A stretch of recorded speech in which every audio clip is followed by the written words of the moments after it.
I can hardly believe that in less than a year, you guys quintupled the amount of subscribers I had. 9 months ago, I had 1,000, and now I have 5,000. When I first started this channel, I never thought I was going to hit even 100. That was my goal. But I can't believe I'm where I am today, so I'd like to thank you guys for that. And for today, I'm going to be doing a different video. So, my most popular video out there is currently the how to build a working rocket ship with no command blocks video. And so I decided, well, let's make one in reality. So if you guys don't recognize, this is from when I blew up myself after 3D printing it, and this is the design I used. And I'm going to alter this a little bit and make it into a rocket engine. I have done this before with 3D printed rocket engines. I have never shared this before, but I like to dabble in a little bit of chemistry and stuff, and one of the things I did was make rocket fuel, and I 3D printed the engine casings. And so I have a relative idea of how I'm going to do this. This is not aerodynamic at all. But if we want it to be somewhat a straight flight, I think we're going to have to... We're going to have all the fuel, the weight in the bottom, so it can be balanced. But I was just going to like turn all over the place like head over heels. Oh, what am I doing with my life? Okay. There we go. Yeah, that's a good amount of fuel. I'm comfortable with lighting that off in the middle of the suburbs. Because anything bigger, I don't want to crash into my neighbor's house. Okay. Now my little 3D printing guy has a little hole in there where you can accept a rocket engine. So off to the side, I'm going to have to build the rocket engine. I completed the design for the rocket motor itself that's going to fit inside. I made it slightly smaller so it can fit without too much tension on it. And as you can see, I got this mold here for the nozzle, so it's going to be kind of cone shaped. So let's go ahead and print these things. Time for the fun part of actually making the fuel. So to do that, I have a recipe that requires some chemicals that you usually can't find in the common household, but a lot of it is actually just sugar and corn syrup, believe it or not. So I'm going to go ahead and start out and begin to weigh some of these measurements out. So let's get that. We're going to want about 58 grams of potassium nitrate. So mine's a little chunky because I dried it out in the oven because it's very hygroscopic. I went ahead and packed in the plaster nozzle. I think it came out pretty good. That should work pretty well. Channeling fumes out the gases. I always thought this stuff smelled like bananas, because I think it's just because of all the potassium in it. Reminded me of that banana candy you can get. I think it's called Runts. Just the smell of it. It smells just like it. So let's see here. Let's see. Yeah, a little over won't matter that much.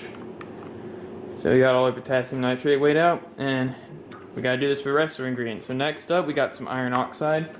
And if I'm remembering correctly, we only need 1 gram, so got 5 pounds of it, because that's the smallest quantity that I could find that made sense. Not really sure why I bought 5 pounds though, because it's kind of stupid. I'm not ever going to use this all, because 1 gram is about maybe a spoonful, or half a spoonful, I don't know. We just got to pour all this in. Gotta be careful with this though, because this can stain stuff pretty well. Basically, if you don't know what iron oxide is, it's basically just rust. Actually, it is rust. That's all it is. It's oxidized iron that's finely ground. You can get like stuff that I think is made through a chemical reaction. It looks slightly different, but this is like the less synthetic version, which I only got because it's cheaper. So I'm not sure if you would use this in a lab, but I declare it good enough for what I'm doing. Hate it when you're just a milligram off.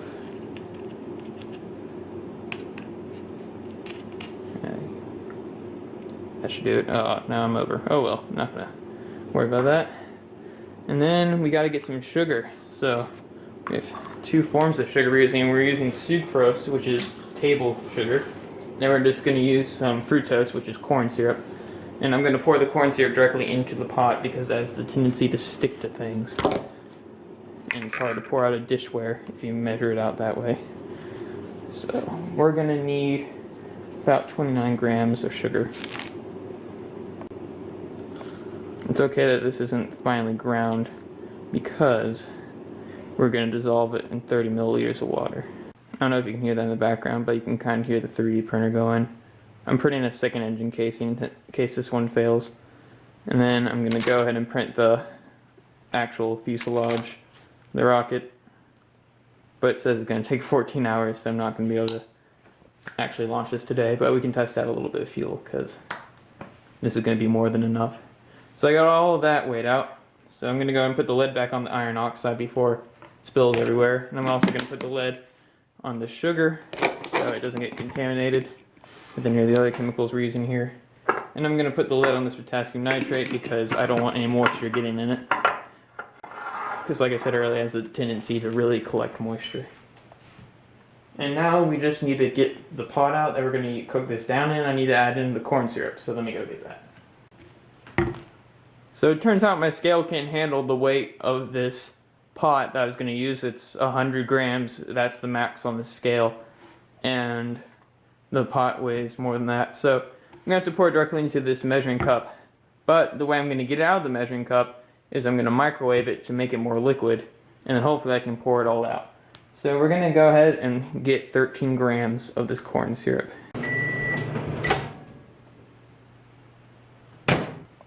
Look how nice and liquidy this is. Actually, you can't see because of the light, but it's such a light colored fluid, but it's pretty much like water now. So now we got to go to the cooking process. So I'm going to dump this all in a pot with 30 milliliters of water, and we will have some rocket fuel on our hands.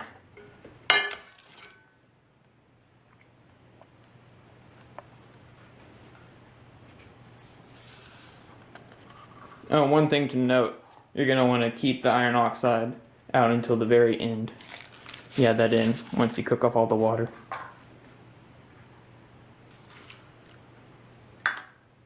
Alright, time to go to the stove. So I put this on the heat, and now we just got to cook off all this water. I'm going to occasionally stir it for the next about 10 minutes until all the water's cooked off. And you see the mixture is starting to become a clear liquid, and pretty soon we're going to start working on boiling all this water out. Actually, in fact, it's starting to go down a little bit.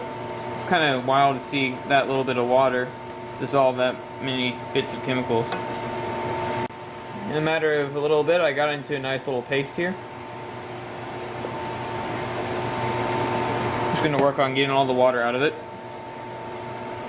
And the way I'll know when all the water's out is when it starts to brown, because that means the sugar is caramelizing. And that's what you tend to want to avoid. As you can see in the bottom of the pan, actually, it's starting to brown a little bit. But I just want to cook all this water out, because I'd rather have it a little caramelized than not cooked with all the water out of it, because then it won't light at all. Caramelization just makes it burn slightly less efficient. Alright, starting to get nice and thick. I believe it is time to introduce in the iron oxide. Take that off the heat. Grab this 1 gram measurement. Pour it in there. Oh, pour it in off camera. There we go. And I'm just going to mix it in until it's nice and evenly brown. I got the casing all set out, and here, let me move this cup to the side. And I'm going to put this back on the heat for a little bit, just to get it softened. So we want that nice and soft. There we go. It's starting to already soften up again. It's a good sign that it's turning hard off the heat, because that is what you want. That means all the moisture's gone. And now I just gotta do this without burning myself, which I will inevitably end up doing. Just kind of scoop it in. It's kind of like, if I were to describe the consistency of it, it's a lot like Play-Doh. Kind of weird. It's hot Play-Doh, but that's what it's like. I want to leave some room at the top because we're going to have to cap it off with a little bit of plaster. There we go. I believe that is a goodly amount. Filled it up there, and then you can see it poke through the nozzle below. And I still got plenty extra, so why don't we test some of this out? Alright, let's light off a sample of this stuff.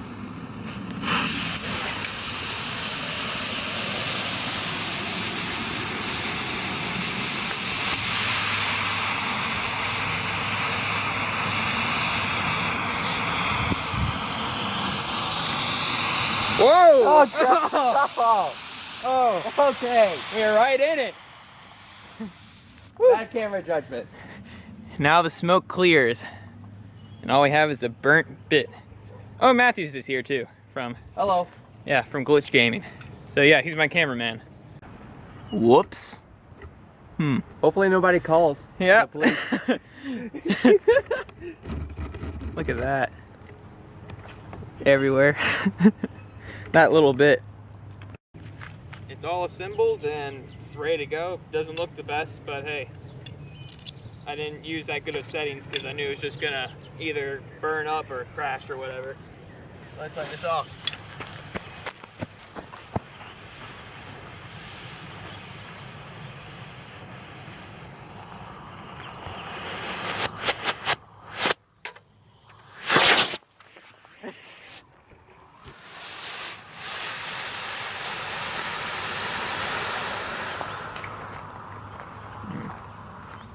Impressive. I guess that's not how to do it.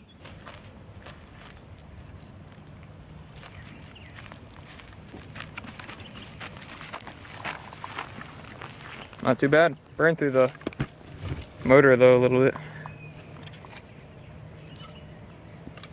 Got off, I guess, technically. Well, that's all for today. Thanks for watching, and please subscribe for more videos like this. And if you enjoyed this, maybe I can do more chemistry videos. See ya.